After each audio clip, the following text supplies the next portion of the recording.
welcome to the first episode of the Blahcksheep and the Unredacted special podcast series on religion. I'm Mansi, co-founder of the Blahcksheep, and this podcast is in association with the Unredacted project. The podcast is an attempt to initiate a public dialogue on religion where people can talk about their personal stories, experiences, and reflections on the subject. We dedicated the last 2 months to examine the effect of religion or the lack of it on individuals and society at large. Based on our open call for submissions, we received a plethora of personal essays, poems, and visual art from people across the world, but 4 of these entries really stood out. Next hour, we will be discussing the question of religion in detail and what it means to each one of us at a microcosmic level. First up, we have Marina, a visual artist from Russia, who pursued academic painting from the Faculty of Industrial Design at the Udmurt State University. Her art is deeply seated in divinity, and for her, every physical object is a battlefield of light and shadow. Contrary to academic art, she goes beyond the palette of industrial colors and interacts with a range of other colors that excites her field. Privet Marina, would you like to tell us a bit about yourself, your work, and your views on religion? Hello, everyone. My name is Marina. I'm a painter. I live in Izhevsk, a city of Russia, a city over 1,000 kilometers east of Moscow. My region, my area is called Udmurtia.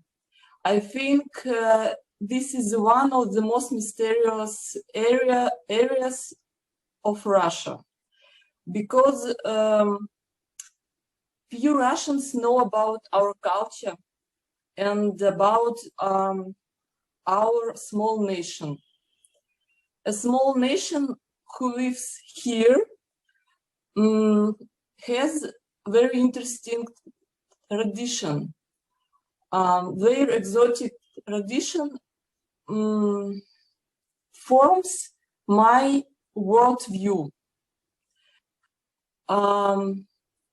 They were pagans. They sacrificed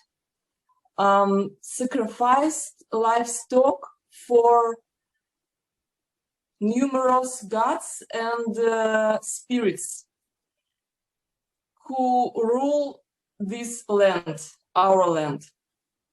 So they gods and spirits represent natural elements. There is no place for a human. Human is nothing. Natural is a superpower. I am orthodox, but I think orthodoxy is national identity and its soul. I read Bible, I was going to church, of course, but it's about my culture and its soul. For me, as a religion, orthodoxy, it doesn't work, because I think religion must solve the problems of our being here, our existence. For example, the main thing is the overcoming the fear of death. Fear of death is the main thing for everyone. So I don't believe in hell or heaven because I can't see it. I need a proof I can see. So in my painting practice, I explore emotions that arise when our existence. I explore emotions that arise when I behold the surrounding world. Our existence in the same time joyful and scary, beautiful and disgusting, and other dichotomies and other things. It's mystery anyway. That's why I focused on landscapes as a pure and clean emotions. Landscape is universal vocabulary for any culture, any cultures, any religions, for any person. In my work, I offer a world bathed in color and divine light, saving light. I show the world beyond every sciences.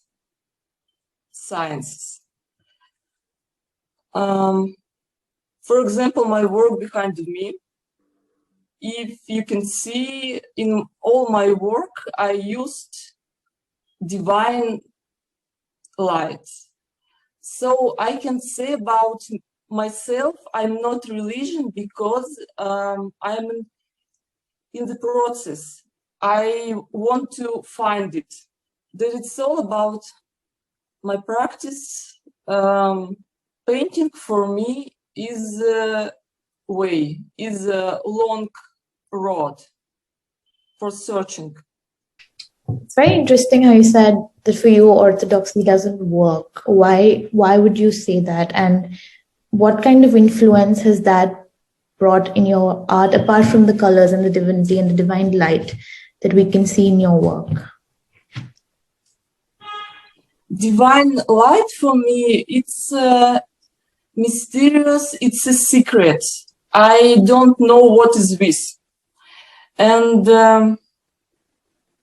why orthodox doesn't work for me? I think religion should give ready-made solutions. I can't see it. For me, it doesn't work. Do you like attending church, or do you still go to church? Do you still pray, and do you still worship anything in any form? Or do you feel like art is a medium to worship, to express your religion? I like a church. I sometimes I am going to church because I like huge energy inside of building. I worked as an architect in my past life so long time. Maybe it's because of it. Right. Church, it is creation of people. It's not enough for me.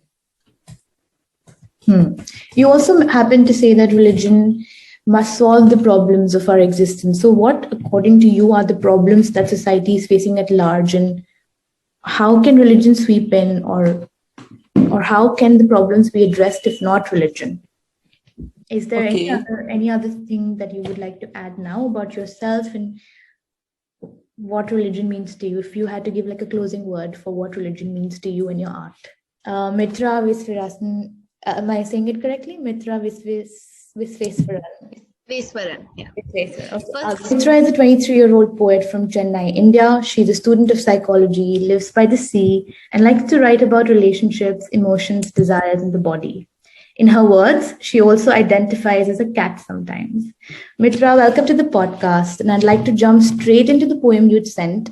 For our audience, would you like to perhaps read out an excerpt or the full poem, and also talk about how you feel that religion interplays with gender? Because in your poem, there is a strong mention of gender and religion interplaying. The two themes are interplaying. And after you've read out the poem, I also wanted to ask you if you think that, do you think that the burden of rituals in religion is borne by women in any religion, not just Indian religions? So you're asking me if I think that when you call rituals a burden, Are you talking about the execution of them or the brunt of it? Right, as in doing pujas, doing fasts. Yeah. I think that the women have borne the brunt of most things that we've had to do in society. So in rituals as well, yes. I mean, men do perform rituals, but women bear the brunt of it in several ways. First, I'm going to begin maybe with the poem, and then we can get into this in more depth. Sure. Just a moment. Let me pull it out. All right. My friends and I make fun of God. He's a shriveled up prune by our doorways, naked and like a raisin, a wrinkled knob of our imagining. It's a childlike cruelty that has us do so. God, God, God, now a poor old sod. Look at his little shrimp, sad and out of water. Man made God, while woman sat and watched and blinked. Now we defile him with laughter and mere words. How easily, how dizzily, drunk on this easy power. Pious schoolgirls come running at us with razor-sharp teeth, eyes popping from their sockets. An ungodly sight, really. We tell them, woman girls, look, you didn't make this man. Man made this man. Don't love a sod that pretends to be a god and has echoed through man years, burrowing through your canals and coming out of follicles as mustache hairs. Man made God in his image, and man made woman his little bitch, and said, God said. And woman echoed, God said. Woman, God is dead. He's dead. Look at him. Soft wool skin, falling in pools, croaking out his last breath. He is not your God. Praise him so he may sleep well. Close his wry eyes gently with your cool fingertip. Woman, be a soft blue fire. Warm this child to sleep and birth a new one. That was so powerful. You want to tell us what compelled you to write this poem and take us through what you feel on religion in general? The base of this poem came from anger towards men, to be honest. And there's this particular tone of voice that I take, or me and my friends take, when we talk about men that we're angry with. And so that's the tone that runs through most of the poem. Why did I choose the subject to be God? Well, because I thought of the most supreme man there could be, the most supreme manpower there could be, and that's God, because we all think of God as a man, or at least I have through my life. So when we say God, it's a man. And so I'm just like, okay, this is the most divine man. Now I'm going to defile him. You know, not in a, I'm mad at him. I'm just going to be like, dude, you ain't shit, like whatever. So that's the sentiment that it's coming from. And then it sort of evolved on the way into, hey, wait a minute, why is God a man? And how come the whole of religion is against women? That means a man made God. I mean, a man did make. Men have written cultural texts and stories and have carried religion on their shoulder for years. Women have participated in it. And almost, I mean, the portrait of a woman in this poem is very sort of passive. And she's just like, oh, yeah, I mean, everyone's saying it, so I guess that must be the truth. So the fact that we're just echoing things that have been told to us by men, the fact that all these sentiments that we hold so deeply towards religion and God are mostly men's creations, is what, this poem is trying to say. And in the end, sorry? Go ahead. I just wanted to know if you worship idols in any form. Would you worship female idols, or is there any form of worship for you?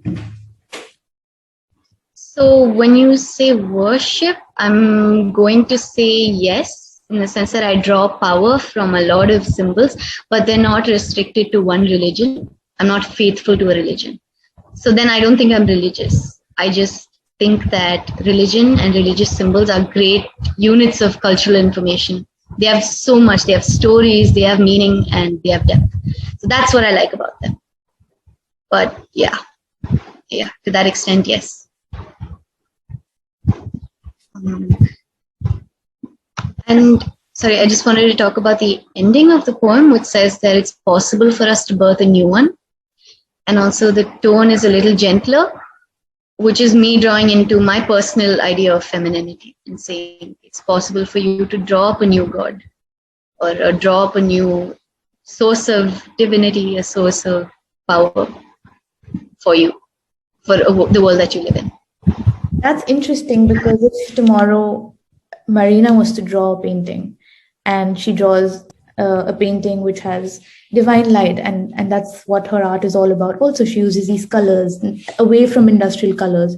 So would you want to worship a painting that Marina draws all the way in Russia there? Would you choose that to be your higher supreme? Would you believe in that painting? Would I draw power from it, and would I see it as a source of strength? Yes, absolutely I could. But I wouldn't worship it as the one supreme painting. Like that's not gonna happen to anything. Okay, fantastic. But it could definitely be a symbol of divinity instead. Right. Does anyone else have any questions for Mitra? Or Mitra, do you want to make a closing remark on, or just talk about religion in general?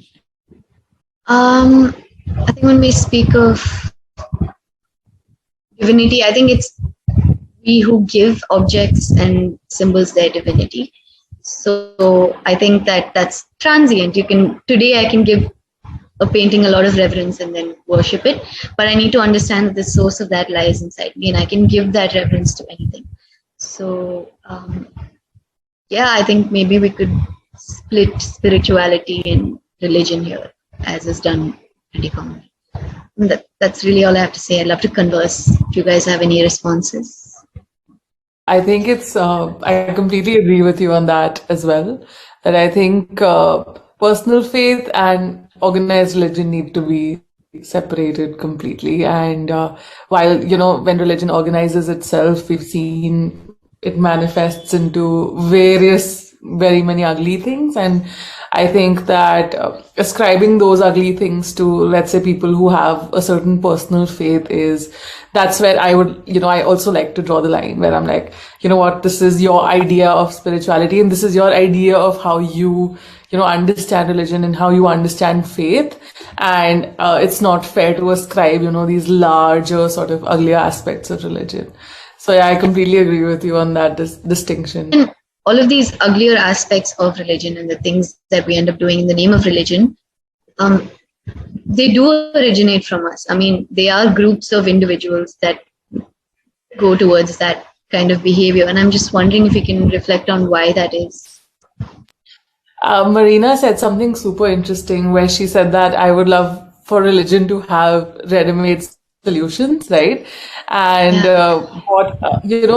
for me, what I've seen, on the basis of what I've seen, most religions that have tried to do that have tried to, let's say, tell you that, okay, this is how you're supposed to live life, just that causes so much problem. It causes so much disharmony, because that is, literally trying to control large swathes of people. You're trying to, take away personal autonomy, take away, you're trying to essentially impose on people what your faith should look like, right? And that's the issue with rituals as well. When you're lost in trying to perfect a ritual rather than just trying to maybe understand what your faith is, or how do you think of God, or what do you think when you're doing anything related to God, right? When you step into a church, when you do a puja, right? But you're more careful about how to do this ritual than actually focusing on God or whatever your personal relationship would be. And I think that is what I mean when I think about organized religion, where large swaths of people, on the basis of some kind of religious identity, are being told to do something, vote for somebody, do something, and that is really where, to me, religion becomes a huge gray area. And the moment, like, for instance, you spoke about how you like to differentiate spirituality, that to me is really wonderful. Like, that to me is that one redeeming thing about religion, which is that, okay, people gain power from it, and you're so right that the power is within you ultimately. And, idols or things or books that demand that reverence from you is, again, a point which is gray and which is difficult, because not everybody feels that way about, those things, and that it causes so much conflict between communities. But once again, once people, sort of dive deep, realize what their personal relationship is, that I think is the most redeeming thing about religion. That's, in my opinion. Can we agree that religion does inherently have a sense of spirituality in it? Like, is that something you guys think is true? I think Religion so. is spiritual. Wow. I think it, just the fact that, you're being, for any X, Y, or Z reason, you're trying to place your faith in something abstract, I think is good. I think that has merit to it, because we're all chasing things that are solid, certain, etc. So I think things that are largely abstract or gray, in my opinion, I think that deserves a little merit. But my thoughts are not completely cemented yet on. Yeah, and even personally, I feel like I was born into a Hindu family, but I chose to be a part of Nichiren Buddhism, which is a strand of Buddhism that only focuses on being your best self and being the best version of yourself. So I feel like I do identify with the spiritual angle of religion, but not religion per se. And like as Nikki said, because then it manifests itself in really ugly forms. So that is not something that I relate with. We can come back to this. I would just like to go to our next speaker. We have with us Nikhil. Nikhil Poddar is a 26-year-old writer from Kolkata and Bombay. His collection of writings, Everything Happens for a Season, is out now. Thanks for joining us, Nikhil. And your submission for the open call happened to be a heartfelt personal essay about your relationship with your grandmother and her relationship with God. So my question to you is, how do you think religion pans out in families, especially growing up in a devout country like India? And what would you like to talk about your story and what compelled you to write this? I'll begin with the last question first, because as a writer, the first thing I do anytime I feel anything is go and write. What compelled me to write this essay was nothing related to the essay at all. It was my grandmother came to my room. I'm back in Calcutta because of the lockdown, and my grandmother came to my room, and I was like, yeah, wise old woman has come to my room and again get to know so much. And she sat there for like half an hour, and all she did for half an hour was speak about God. She did not ask me about my day. She did not say anything about herself or what she was doing. She asked me if I read the Bhagavad Gita. So I told her I'm listening to an audiobook. Then she asked me what an audiobook is. I couldn't explain it to her.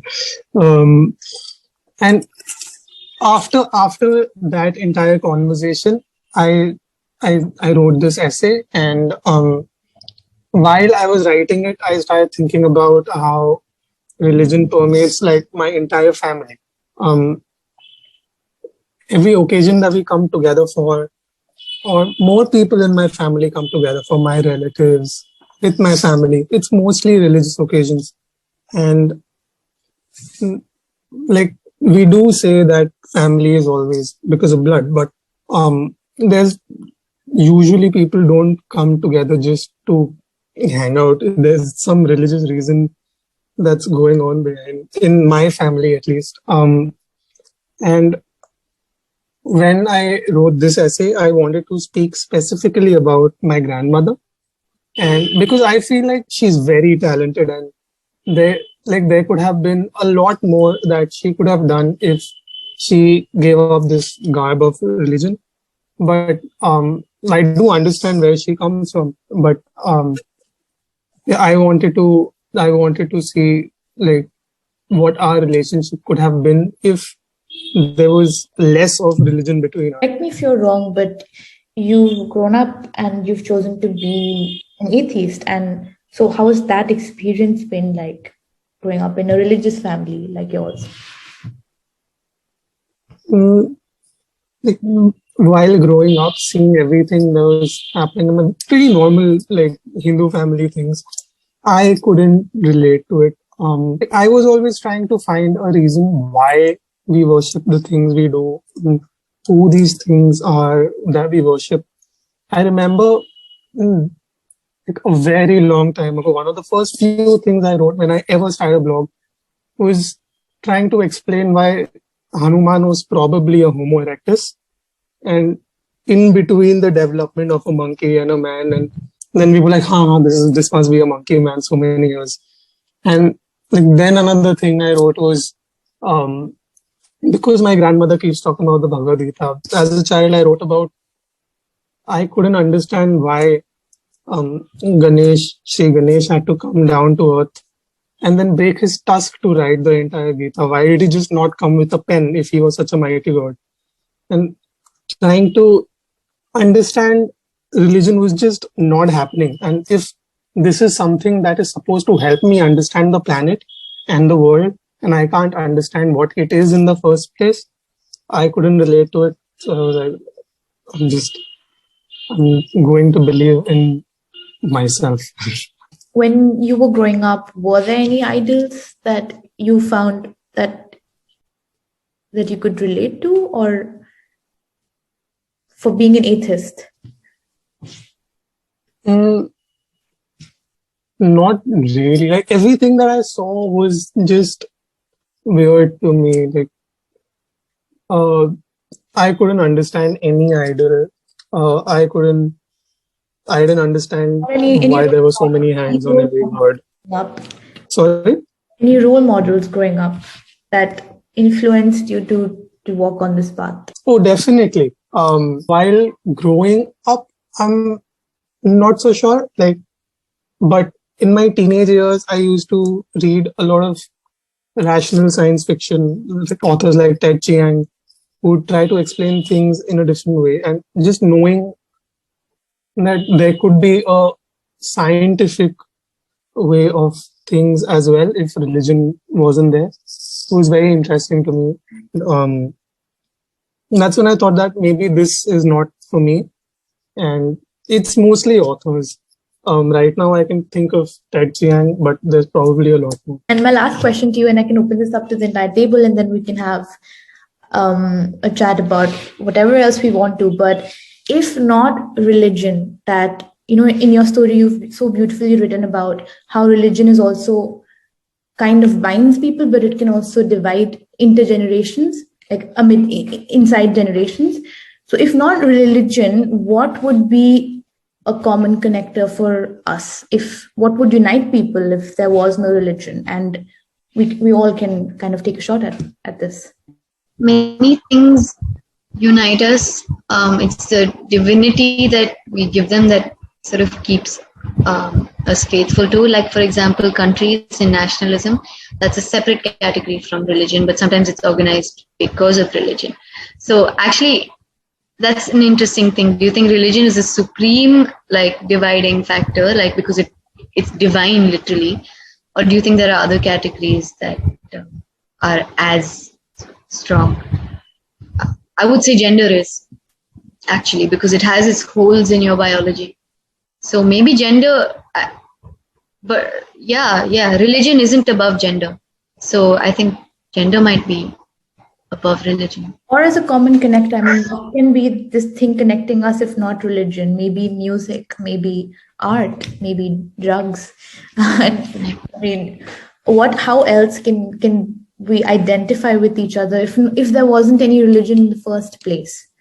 I think cultural connections, right? Shared experiences, cultural connections, shared histories, all of that. If you could just single all of that, exclude all of that from under religion, because I think religion is so heavy on all of this, and it so dominates the narrative about all of this so much. But think about it, even with your grandma, great grandma, there could be just so much you could talk about if you just remove religion from that narrative. But because that, for instance, growing up in a Hindu family, it's when you learn about your mythology as a young kid, all of your parents and your grandparents, everybody's telling it it's a story that's been told in our family since generations, and this story has carried on. That's very much the feeling you get, even if they're narrating the Ramayana to you or something like that. But if you remove the aspect of religion to it, there's just so much that we've shared culturally from where we are, what we've experienced. And yeah, I think religion just dominates all of that. And if we just remove that, there's so much more that could connect us, actually. So yeah. I think any occupations, our occupations, are ways for own religion. For example, for me, it's painting. So if we were to reimagine a world without any religion, I mean, how would it be, and what categories would we all fit into? If not Hindu, Muslim, Christian, how would we? Your answer could maybe is we are occupations, or art, or music, or would there still be a divide? Is what I want to ask, or would we all be under one big umbrella? Or do you think in a world without religion, we'd still be divided in some way or the other? I'd like to say that I think people will definitely find a way to divide themselves one way or the other. This is just one of the things. But one thing that could connect people if religion didn't exist was anything that they love. Anything that you love doing, and if someone talks about it passionately, you can instantly talk to any person who's talking about anything that they actually love doing. And in context of like this essay, since we are talking about my grandmother is an excellent embroidery artist, and she makes all these beautiful dresses and like flutes and God knows what all for the idols kept in the house. And if it was not for that, she'd be doing this as like something that she loved for something else. And like anyone else who did do that would be able to connect with her on that level of passion, because she has a lot of passion for that, but just reserved for God. So it does come down to a level of occupation and passion, I think, would be a strong binding point for people. Nikhil's perspective of religion through his grandmother very interesting, because it's literally how religion affects your interpersonal relationships, which I find really, really interesting. Because, and even the phrasing he said, what would it be like if religion didn't come between us? And this is your own grandmother. So I find that, I mean, I'd really love to know more. I'd really love to read what he's written. I do have another question, but if somebody else wants to talk about something else, we can do that first. But my question is, do you believe in faith? Do you believe in destiny, in astrology? And I just want to know if you don't believe in religion, is there any other thing like astrology that can also, I mean, it's just a fun question. It doesn't have to be so serious. I think faith is strong. It's that you can have faith in anything to keep yourself grounded and tethered to this world, because a lack of faith is a very realistic zone. But that's why religion is such a strong thing in everyone's lives, because it's at least one answer to death.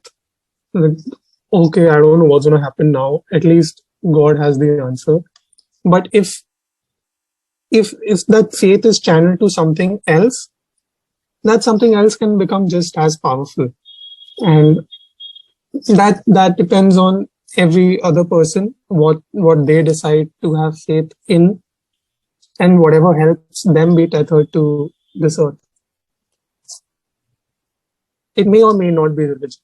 That's my point. I think it doesn't have to be religion. I think astrology and something else, it's science anyway. Religion and faith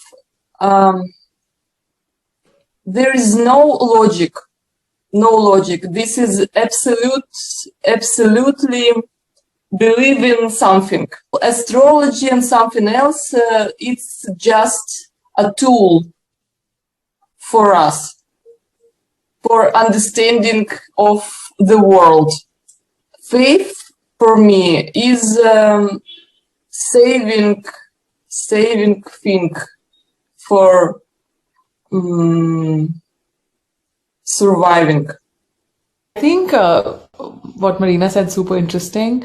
It is one thing that I've seen in a lot of people who are very devout is that it's very relieving for them to have something to fall back on when things get tough.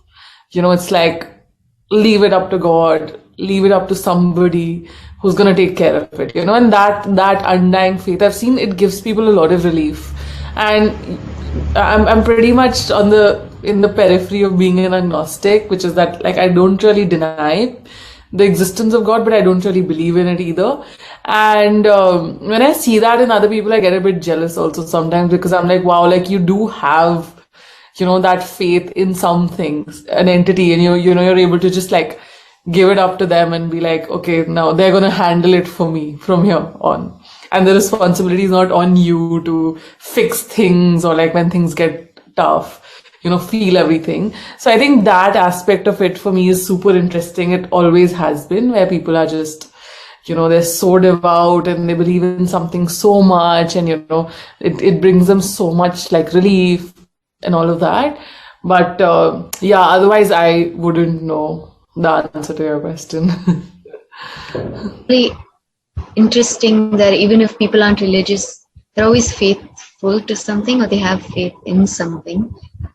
I mean, I'm just trying to ponder if it's possible for a person to exist without faith, because you need something to fall back on, and you need something to believe in that tells you that, okay, the world is not, completely black and dark. There's something there, which I find so interesting, because then that's the one uniting thing, faith in something. That's what we have in common as human beings. Yeah, I think this was a fun session, guys. And I'm so happy that we got together to do this. Then thanks, Marina, for joining us all the way from Russia. This was great. So if you've liked this podcast session, you can head to the Blahcksheep website and go over all the submissions, the artwork, and the personal essays around religion on the website. So nice to speak to everyone. Thanks for coming, guys. Thank you. Thanks a lot. Really nice being here. Thank you very much Thank for you for having us having and me. bringing us together.